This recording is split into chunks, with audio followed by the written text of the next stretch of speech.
Good day to you.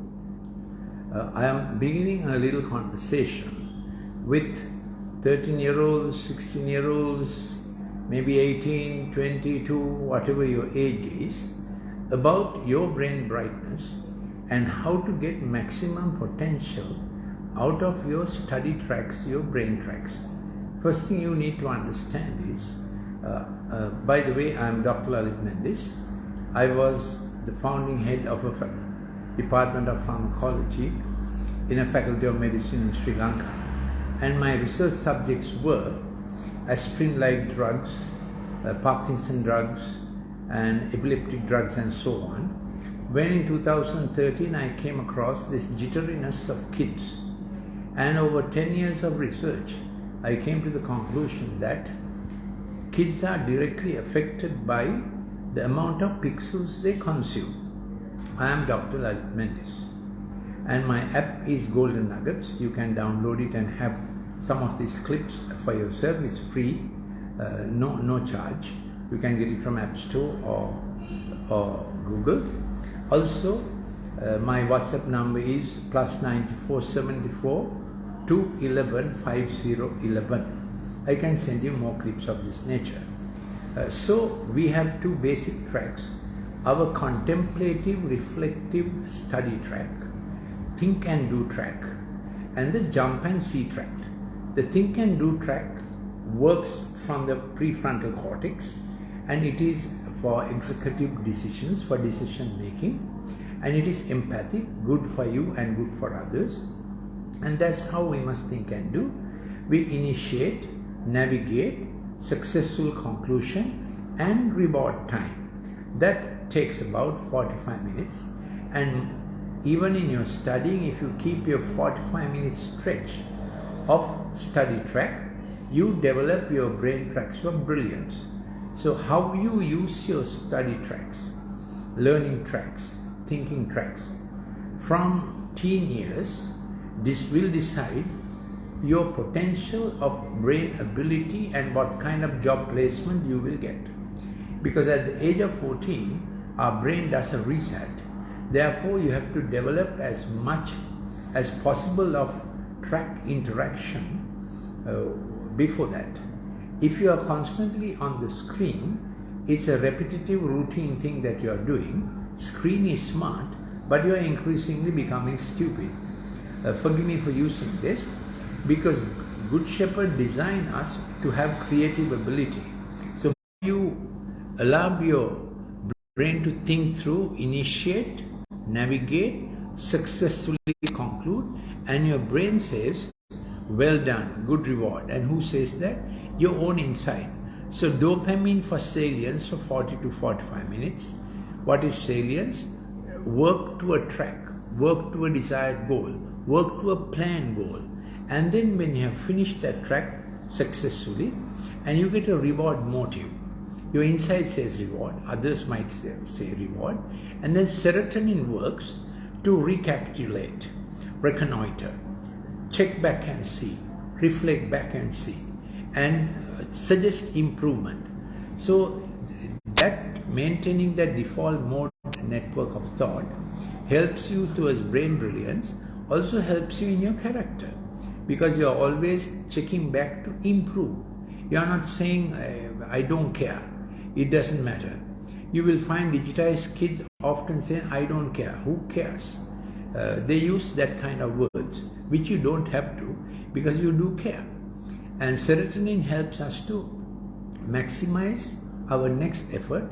It also helps us in collation, recollection, recall, and then you must give the way you study is the way the brain records and deposits into the permanent memory.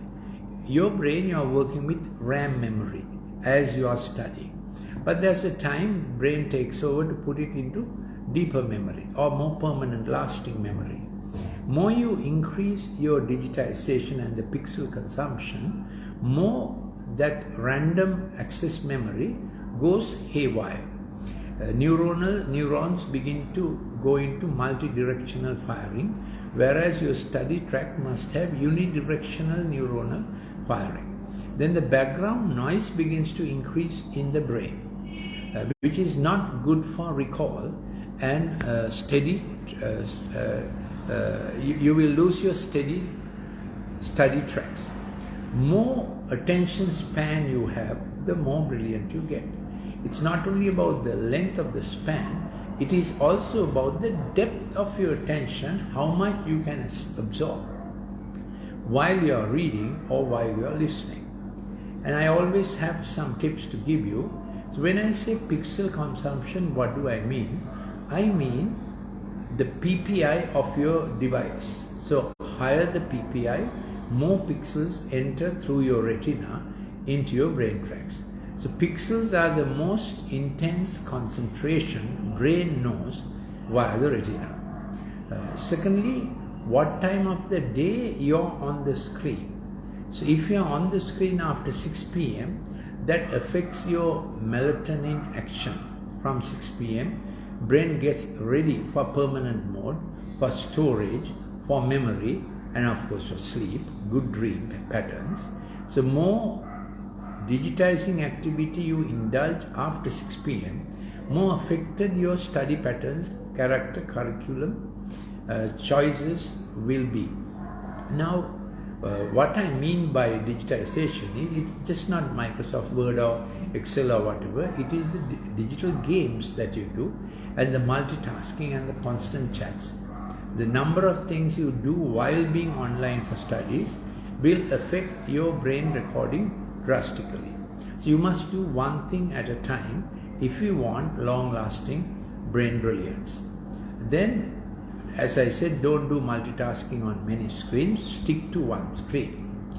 Then while you are studying, you can, if looking at the screen is not necessary, as much as possible, look away from the screen. Then while you are studying, if you do some munching, then the digitization effect is less. Then while you are studying, if you scratch, if your soles barefooted is scratching a quiet carpet, rough surface, then the digitization of the brain is less. All this is, I'm giving these tips because kids have to be online for studies. But while studying online, take as many notes as possible and keep your textbook open. Even when the teacher is speaking, keep your textbook open and read from the textbook for yourself and write down what the teacher is saying. That's the way for brain brilliance. So this is for your own good and for your own brain brightness that I am saying. Then after 6 o'clock, don't get into intense digital activity because any amount of pixel screen has a digitizing effect. What the digitizing effect is, when you are on very high pixel activity like video games, when you ought to be operating on your thinking track, executive empathic, top-down regulation, you begin to shift along with your digitization into bottom-up regulation. Then you will be working on your amygdala, hippocampus and hypothalamus. That's why it's called bottom-up. Amygdala is a little organ like the shape of an almond seed, little brain organ at the bottom of the brain. And when that track takes over, it is called bottom-up regulation because you begin to respond to everything else that comes from outside, visually, acoustically, and so on. And then also, you are not thinking and doing, you are not creatively thinking. What you saw in the last hour, what you saw in the last 3 hours is driving you into doing, and your temporal lobe gets involved with the sound, the music and the rapid music, and the temporal lobe acts on visualizing, imagination, fantastic. So you begin to increasingly become fantastic. Your virtual reality shifts to the undoable. So whenever you are imagining, at least 50% of your imagination you must be able to do on earth, and 50% of your imagination must do with what you are doing now.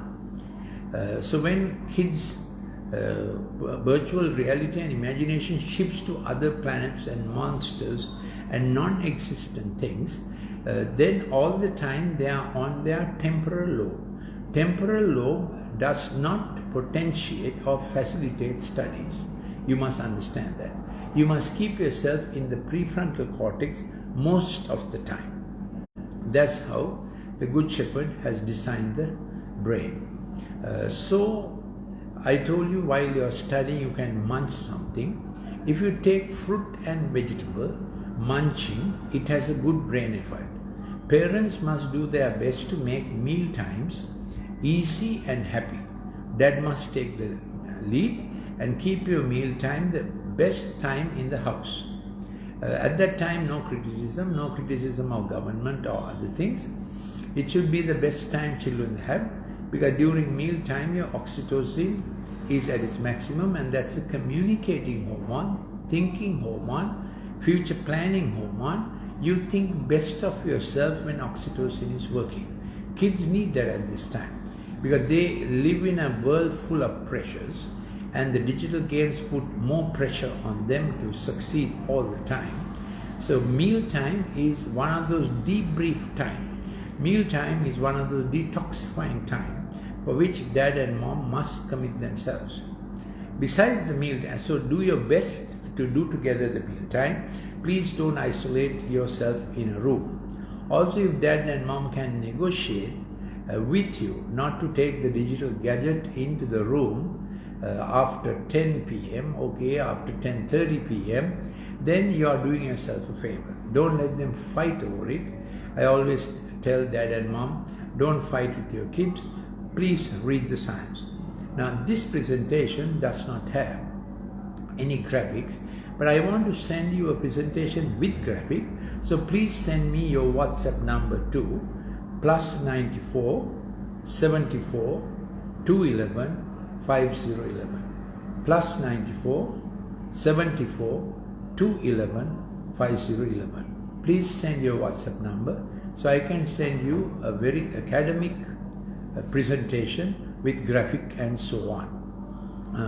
This is a very earnest plea, urgent plea for kids to connect with parents and parents to connect with kids.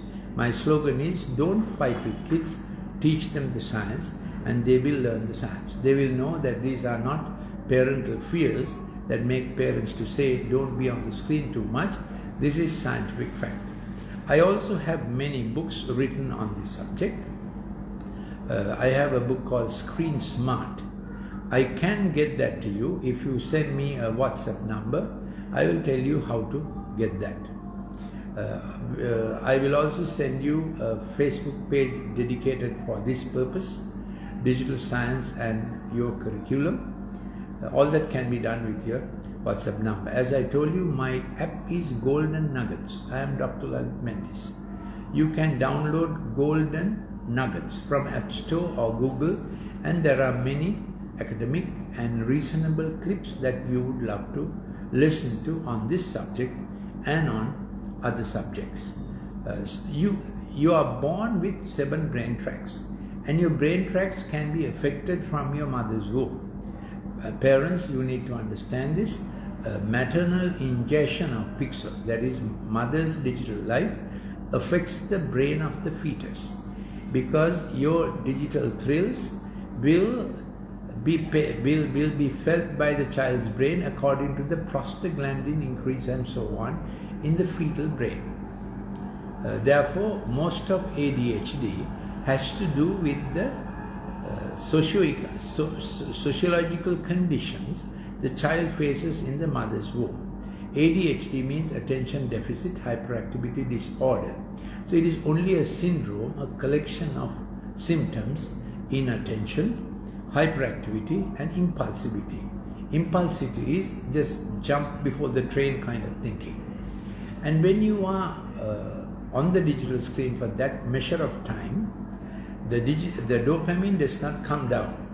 How the dopamine tracks are designed is dopamine to work for salience according to the goal, according to the aim, for 40 to 45 minutes. Then the serotonin tracks take over for look back, check back. And dopamine works in the physiological range, and that receptor is called DA1. But when you are too much on the screen, DA1 receptors shift to DA2. Those are addictive dopamine receptors. You want to do the same thing again and again. Those are the fright, fight, flight receptors. Those are the thrill, peril, drastic action receptors. Those are the receptors that get fired up when a soldier is in a foxhole syndrome. So the digital soldier, because of the digital games, you get into that situation of bottom-up regulation. You are really driven by what you did the last hour. What you did the last 30 minutes is driving you on and on, which is an addiction. So because dopamine is high, some academic articles call dopamine electronic cocaine, some academic articles call dopamine digital heroin, but scientifically the action of the pixel screen is more like cocaine, because dopamine receptors shift from DA1 physiological to DA2 addictive. So my plea is preserve your brain tracks for study. If you need any more clips and instruction, please don't hesitate to send me a WhatsApp request to my WhatsApp 94 +94 74 211 5011. There are many things you can do to get your brain tracks into a better order for studying and future brilliance. So my advice to parents is read the science with them. You educate them with the science and the clips that I have many books written on this subject. I have a book called the Digital Warfare in a Millennial Age, another one called Mission Possible, another one called Parenting in a Digitally Dominant Age, Right Learning and Right Curriculum, many books. They can all help you. The clips also can help you.